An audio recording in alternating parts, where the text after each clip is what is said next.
আসসালামু আলাইকুম প্রিয় লোকজনবাসী, সকলের দৃষ্টি আকর্ষণ করেছি। আমি একজন সাধারণ যাত্রী হিসেবে বলতেছি, গাঙচিল গাড়িতে যারা চলাচল করে তাদের জীবনের অনেক সময় অনেক ঝুঁকিতে পড়ে। আমাদের এখানে একটা গাড়ি অ্যাক্সিডেন্ট করছে, গাঙচিল পরিবহন। দেখতেই পাচ্ছেন ভয়াবহ অ্যাক্সিডেন্ট।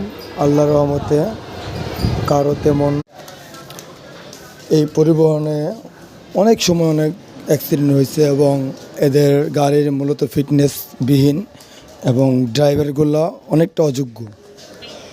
ঢাকা হাইওয়েতে এরা কোনো যাত্রী সারিতে গাড়ি ব্রেক না করে যেখানে সেখানে গাড়ি স্টপ করে যাত্রীর জন্য।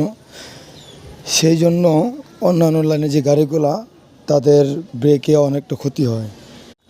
তো লোকজন উপজেলার ইউনো স্যার ও এসিলেন্ট স্যারের দৃষ্টি আকর্ষণ করব, এ সমস্ত গাড়ি যেন ফিটনেসবিহীন না চলে।